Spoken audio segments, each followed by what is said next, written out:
నమస్తే, నేను మధు.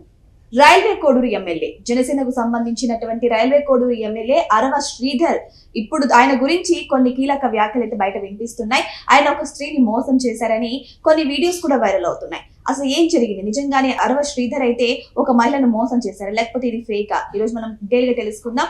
ప్రస్తుతం మనతో పాటు ఉన్నారు senior journalist doctor Durga Vadlamani గారు. వారిని అడిగి మరిన్ని విషయాలను తెలుసుకుందాం. నమస్కారం మేడం. ఒక ఎమ్మెల్యే స్థాయిలో ఉండి జనసేన అంటేనే క్రమశిక్షణకు నిదర్శనం అని అంటారు. ఎందుకంటే పవన్ కళ్యాణ్ గారు తన ఎమ్మెల్యేలను సైతం ప్రతి ఒక్కరిని కూడా తన కనసన్నల్లో పెట్టుకుంటారని చెప్పేసి అంటారు. కానీ ఇక్కడ జరిగింది చూస్తుంటే నిజంగానే భయానకంగా ఉంది మేడం. నిజంగానే ఆ ఎమ్మెల్యే ఒక మహిళను మోసం చేశారా?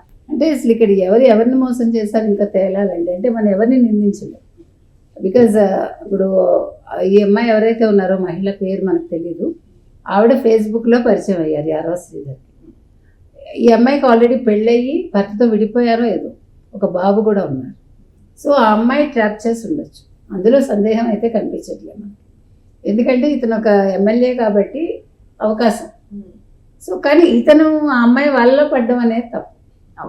సో అందుకని ఇక్కడ మనం పూర్తిగా ఈ అమ్మాయిదే తప్పని చెప్పలేం, పూర్తిగా అతనిదే తప్పని చెప్పలేం. కానీ ఏదైనా అతను ఈ రకంగా ఆ అమ్మాయి వాళ్ళలో పడ్డారో లేదో, ఆ అమ్మాయితో స్నేహం కొనసాగించారో, ఏదైనా కూడా తప్పే కదా. ఒకటండి, మీరు క్లారిటీతో ఉండాలి ఎవరితోటైనా సరే. ఇప్పుడు ఒక అమ్మాయి మీకు పరిచయం అయింది, ఆల్రెడీ పెళ్ళయిందా లేదా కనుక్కోవాలి.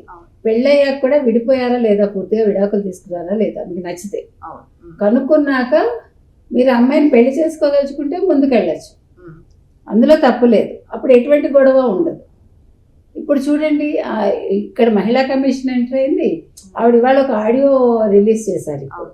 ఆవిడేమంటోంది, నువ్వు నాకు చాలా అబద్ధాలు చెప్పావు, నన్ను చాలా రకాలుగా మోసం చేశావు, నాకు 5-6 సార్లు అబార్షన్స్ అయ్యాయి, నేను నీతో ఉండలేను, నేను 25 కోట్లు డిమాండ్ చేస్తాను, 20 కోట్లు ఇవాళ సాయంకాలంలోకి ఇస్తా అన్నావు నువ్వు అంటే ఇక్కడ అమ్మాయి తప్పు ఉందని మనకు అర్థమవుతుంది. అవునా కదా? అంటే అరవ శ్రీధర్ అనే అతను ఈ అమ్మాయి దగ్గరికి వెళ్ళటం అనేది తప్పు, అది కాదని అంటల్లా. కానీ ఈ అమ్మాయి ఒక పథకం ప్రకారం ఇతనితోటి కలిసిందా అనేది మనకు సందేహం. ఎందుకంటే నిన్నటి వరకు అతను లేకుండా ఉండలేను అని చెప్పింది కదా. నిన్న ఆవిడ చెప్పిన మాట అదే కదా, నేను ఉండలేను నువ్వు లేకుండా, నేను శ్రీధర్ పెళ్లి చేసుకుంటామని భర్తకు ఫోన్లో చెప్పిందని మనం విన్నాం. కాబట్టి ఈ అమ్మాయి నాటకం ఆడుతోంది అనేది ఇక్కడ మనకు అర్థమవుతుంది. ఆ అమ్మాయి నాటకం ఆడుతుందా, లేకపోతే వెనక నుంచి ఎవరన్నా వాట్ ఎవర్, భర్త ఉన్నారా లేదు వేరే పార్టీ వాళ్ళు ఉన్నారా మనకు తెలియదండి. మీరు అవి కూడా మన పేర్లు చెప్పలేం, అలా కూడా ఉంటుంది. ఎందుకంటే ఇప్పుడు ఇవాళ పరిస్థితి ఎలా ఉందంటే, జనసేనని తెలుగుదేశాన్ని ఎలా విడగొట్టాలి అనేది ఒక వైసీపీ కుట్ర చేస్తూనే ఉంది. మీరు మొన్న విజయసాయి రెడ్డి గారు కూడా అదే చెప్పారు కదా, కూటమిని విడగొట్టడం అంత సులువు కాదని. కాబట్టి అందులో భాగంగా చేశారా, ఇతను నిజంగా తెలియకుండా ఇరుక్కున్నాడా, తెలిసి ఇరుక్కున్నాడా? ఎందుకంటే రాయపాటి శిరీష్ కూడా ముందుకు వచ్చారు, మహిళా కమిషన్ ఆవిడ చైర్మన్.